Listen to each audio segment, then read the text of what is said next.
বাগেরহাটের একটি ঐতিহ্যবাহী খাবার পিঠার নাম সিমাই পিঠা, আবার কেউ কেউ বলে সেয়াই পিঠা। এই পিঠা তৈরি করতে হলে প্রথমে কিছু চাউলের গুঁড়ো নিতে হবে, তারপরে সেই চাউলের গুঁড়ো দিয়ে আটা প্রস্তুত করতে হয়।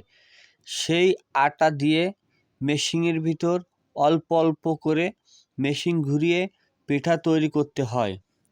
তারপরে সেই পিঠা হাঁড়ির ভিতর পানি দিয়ে তার উপর পিঠাগুলো সিদ্ধ করা হয়। পরে পিঠাগুলো লবণের পানি, হালকা পানি দিয়া পিঠাগুলো ছাড়িয়ে নিতে হয়।